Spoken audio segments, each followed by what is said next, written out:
Do you want to make a positive impact in the world? Perhaps create your own business with a socially minded approach? Stay with us as we discuss Doughnut Economics. Welcome to your podcast, Online Marketing with Juan Llerena.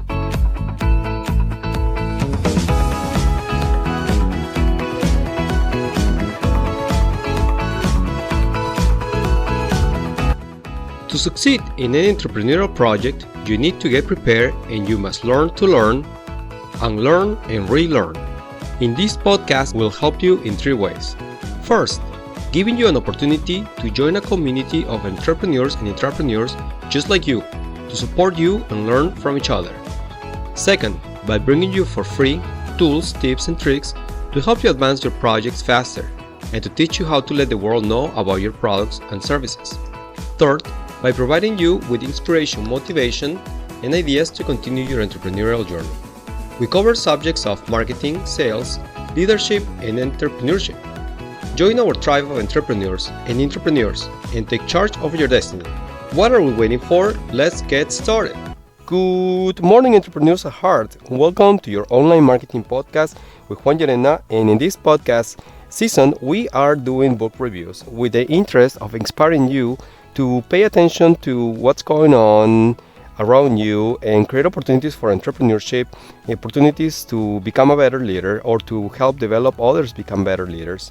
In today's episode, we talk about the Doughnut Economics. It's a book written by Kate Raworth, and this book is from 2017. And I've been putting a lot of time into thinking, how am I going to approach this book? Because this book, it's very fresh, it's very refreshing.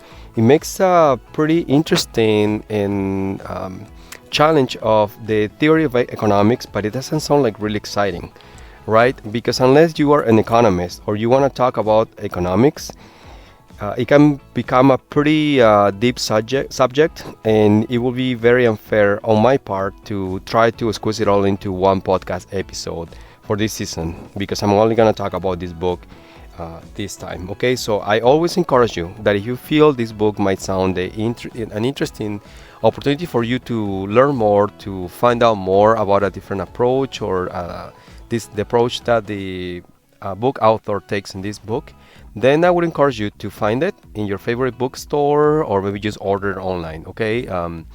Okay, so again, the book name is Doughnut Economics. Yes, like those donuts that you go and buy at the store, at the bakery, that your favorite bakery that you go to. It's written by Kate Raworth, and it's a book from 2017. And what basically this book does, and I'm just gonna try to oversimplify this book, which I'm sure the author has put a lot of work and hours into writing this content, is I'm going to try to rescue the proposition that it does, and I'm going to try to summarize in a very oversimplified way for those who are not very interested in discussing economics as it is, just so because I know that people want to be a lot more practical sometimes, just trying to figure out how they can do the things that they want to do in an efficient way, but it's important to pay attention to this economic model that we're living in, which you and I are participating, and we have been for quite some time, basically all our life, right?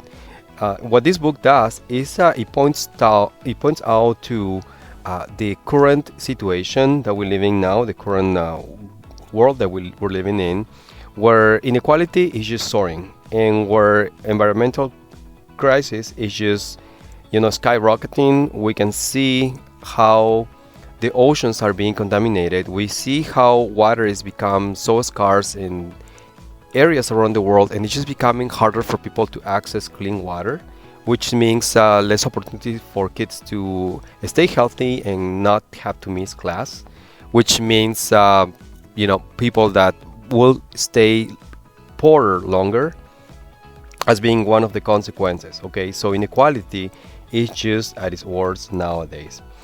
The question here is, how can we build a just economic system that allows us to thrive while preserving the planet? Okay, so I'm not ashamed to tell you that I do truly believe in entrepreneurship. I believe that capitalism, it rewards those who are working harder and also sometimes smarter and are trying to find those solutions probably before somebody else, and trying to make life better for everybody. But the unfortunate part with capitalism is that it's following that norm where businesses and corporations, individuals are just becoming so greedy, and they're just trying to have this endless hunger of wanting to grow every single time, and the only metrics they're looking at is their growth, and they don't take time to rethink their business, maybe have a better proposition of their business that consumers are going to possibly even like better, that it takes as the environment and how a degraded environment affects people's lives. It can be your neighbor, it can be you, it can be your somebody across the globe, and that might sound like so far, but we have to come to realize that we are global citizens of the world, right? Barriers, because places like the internet are just helping us bridge to people that we wouldn't otherwise have ever met or contacted, or that we could have got information about how they live and how we live and how we think and how they think and how we can feel like we're brothers and sisters, and that is an important part if we're looking forward, because if you have children, you will probably at some point think of how is this world gonna be for them in 15-20 years from now, maybe not even that much, and how the world, and what will the world become, what kind of a place will we become, or we'll get to live for our grandchildren. Maybe they haven't even been born yet, maybe you don't even have kids, but you have to ask yourself these questions, because how are we going to preserve the planet while at the same time create opportunities through entrepreneurship for companies to thrive in a world that competition is ferocious, right? But at the same time, like I said, these companies, and that's what the book points out, is there's this endless hunger for and greed for growth at expense of resources that take way more time to be recreated by the ecosystems and the environments that we are living in, or that somewhat directly or indirectly are affecting our quality of life, a quality of our water, the quality of our air. And so I see, and this is a very common pattern that I see, where when we're talking about businesses, people think that businesses should do whatever it takes to produce and to sell and to make money so people can make a better living, with a completely mindless approach of thinking, okay, what is that causing to society? How is that impacting people's health? How is that deterring the environment? How is that deterring the forest and how the animals are living to preserve the ecosystem that is going to keep things healthier, and that is going to help us live as better humans? So when we're talking about civilized societies, and we're talking about being lucky enough to live in a first world countries or industrialized countries, then we have to come to realize too that we have to be better with our ethics and how we are approaching the solutions that we are looking to do. That is, it can be only growth, the only way where we see that we are in a better society, that people are living healthier. Because economics, and that's what the book refers to, is that economics is just following a pattern that is being proposed for hundreds of years, that we take it for truth now. If you open a book on economy right now, you will find that the common approach is completely isolated and separated from all these other variables that should include being socially responsible, that should include the environment as an important factor, that should include people as being part of the economic model, not just people that just participate in the system, but they don't really count. They're just only being seen as probably pure numbers. But instead, humans, we are part of the economic system where we are participating with our talents, with our jobs, with our work, with our energy, and it just takes more than just a simple approach of just being able to create wealth and just grow and become bigger and have more. But you know what happens is that we're creating a recipe for, for isolation. We're creating a recipe to make our life as people here that are just unhappier with their jobs, where you don't have places to go and enjoy, because those places where you could go and enjoy fresh healthy air or drink healthy water, they're no longer going to exist. And ethically, how can we be happy if we ignore the needs of others? That's what is compassion. So even though this podcast episode is talking about the Doughnut economic approach, I want you to think about being ethical, and I want you to think about compassionate and trying to be on somebody else's shoes, even though you might think that thing that you're participating in, where your purchase is supporting, is helping the wrong causes, or those causes that don't support your true beliefs. Now thinking and coming more from a perspective from an entrepreneurship standpoint, I also want to mention that we need to figure out ways to provide solutions for what people want, and sometimes what they're looking for, what their wants are, and what their needs are. Sometimes those solutions are going to question our ethics. So like, if you know that your heart would question it, so how come that same questioning wouldn't happen on your consumers' minds? And we're talking about a new consumer which is so much empowered with information, which is at their fingertips, because they're accessing the same places we're accessing, like to get information, which is the internet. So like I have said many times before in previous podcasts, if you're following me, you will know that I always say the same thing, and it is that consumers are just so smart. Why do we keep thinking that they are just dumb? Consumers are smart, and they know the things they want. And yes, they want comfort, they want life that is easier, they want to get entertained, they want to have fun, but at the same time, that doesn't mean that they can be socially responsible, that they are going to support causes that do really help impact the world in a better way. Okay, so if we look at the power that consumers have nowadays with information and also with their spending, we should be focusing into updating and upgrading our chip, right? In our understanding that economics is not only about the pure simple metrics of growth. Economics is also about being able to manage our resources. So if we try to, like I said at the beginning, oversimplify this conversation, just think of your household. Think of you living with roommates, you're living in college. Are you living, by yourself? Are you married? Do you have a young family? Are you an empty nester now? Are you about to preparing to get retired? Are you never gonna retire, but you want to do something that fills your heart because you come to realize that you only live once?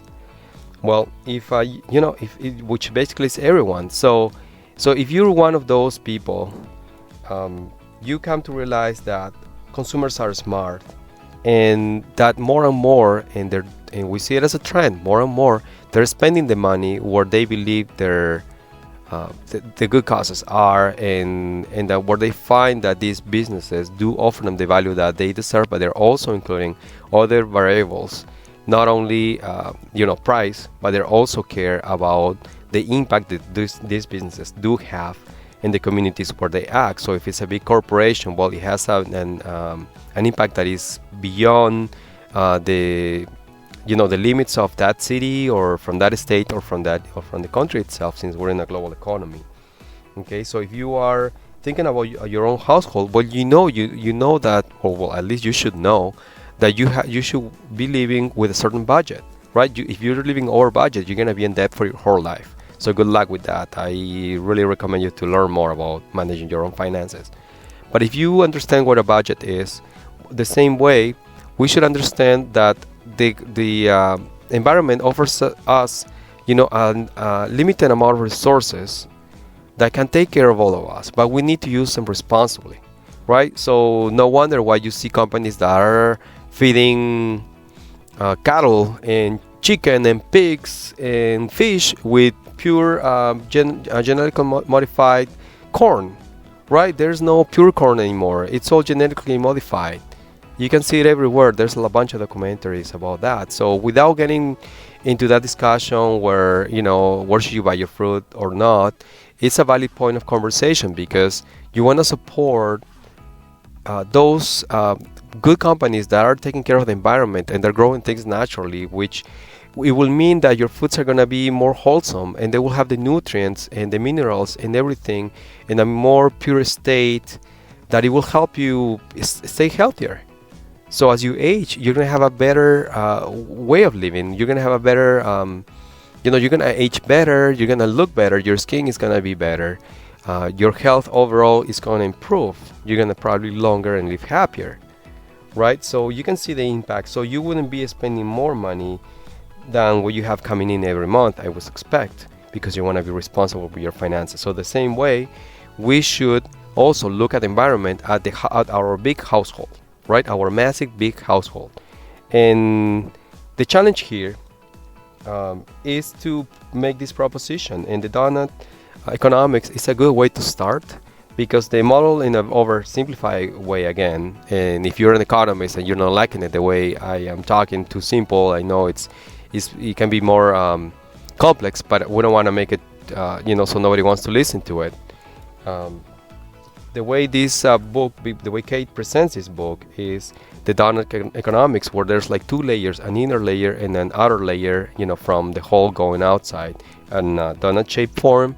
And the inner side is, the resources that are out there, right? And being mindful about how we use these resources in a way that people can thrive, the businesses can thrive without altering these ecosystems. And then the outer ring is the one that is talking about, like a safeguard rail, that it should help us control how we protect the environment itself. Okay, so we know that if we go beyond this guardrail, basically we're risking environmental catastrophe and to possibly make it even happen. And not needless to say that we see it happening for those global warming deniers. It is happening, and we're seeing these big climate phenomenons happening more often and being more powerful and punishing our people worldwide so much harder. And it's usually the ones that are the most vulnerable, are the ones that are living farther from the cities, are the ones that have less access to healthcare and to resources to rebuild their houses and to be able to come out again. I mean, they're condemned to suffer. And we can allow a society that claims to be a first class in the world to be okay with that. We can't. Okay, so this book is interesting. If it piques your curiosity, I would say you should take a look at it. Now, it is important to realize that inequality shouldn't be a precondition of economic growth, and that's pointed out really clear in this book. And I really like it a lot on this approach, because a lot of people think that that's how economics has to work. Somebody has to have more, somebody has to have less. And I believe that can be correct if everybody has opportunity to access the same, everybody has the same opportunities to access the opportunities that life can present in different areas, such as in education, as in being able to be in a safe place where you don't have to worry when you're going to sleep if you're gonna be okay, or that you don't have to, you have to have access to basic foods at least, so you don't have to worry, and kids don't have to worry about what they're gonna eat tomorrow, or if they're gonna go have a roof on their heads. And it is important that inequality, we don't take inequality as as it's okay because we are permitting this to happen, because that's just how it is, and we need to trash that. We need to break those preconceptions, because if you actually build a stronger economy, you should be developing people. You should be bringing people up. Now, I'm going to challenge you, if you are not so sure and you don't like what I'm saying here, that you should look at how it's all balanced. When there's pure economic growth, you're going to see that inconsistency, that not everybody is moving up. You are having deeper differences and bigger gaps between the different economic groups. So the richer are getting richer, and it's okay if they are smart and they have the means to create their wealth, but they're richer 100 times. They make 1,000,000 times more, 1,000 times more than other people, right? And that could probably be okay if that wouldn't be at expense of cheap labor. And that's why I always advocate for fair trade, where people has to be respected and has to be paid in a decent way, not only because it's the right thing to do and it's ethical, but because people are going to have more tools to live better, to depend less on social programs, and they're going to thrive. They're going to create so many more ways to create better companies and better communities and live more, let me just kind of look for a good word here. Well, I'm running out of words, so I'm going to say just live better. Live better as a whole person should live. When you go to sleep and you're feeling your heart happy and content, and your mind is good because you've put a lot of good work into good projects. And it doesn't mean non-for-profits only. It could mean that if that's what it's for you, but it can be for profits. So where the intersection is of for-profit business and capitalism and non-for-profit work and equality, that's when we're starting to look at things differently, and that's where you start challenging the status quo.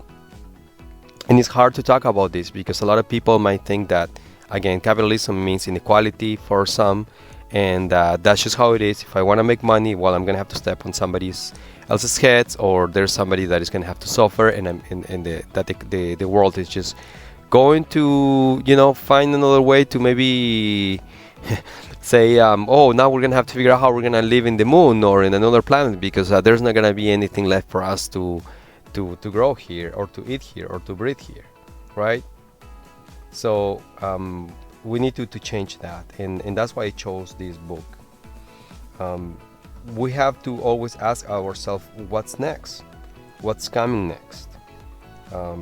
So by asking questions and not having the answers is much better than having all the answers and not good questions, right? Haven't you heard that?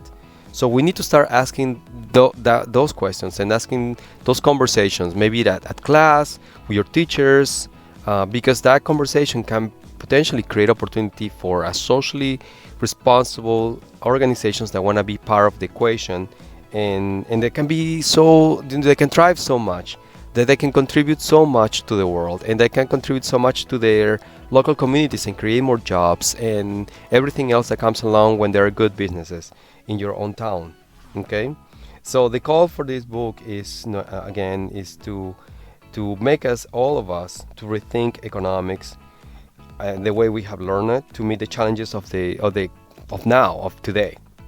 Okay, and the reason why this Doughnut model is interesting is because it puts us on that trail, on that right path to start a positive conversation and start including other variables that traditional economics doesn't look, other than the cold true facts and numbers. There's more to that. We can only measure things by the numbers. Okay, and what I like about this Doughnut economic model is that it shows us how we can build better economies that serve our social needs also, without overtaxing the planet's limited resources that we know they're limited. Okay, so by doing this, I'm gonna ask you to do one thing, other than asking yourself that important question, but it's to think globally and act locally. Okay, that will be the big request from today's episode, is how can I start thinking globally but act locally? Okay, because it all starts with you, and it starts now, and it starts right in your own community.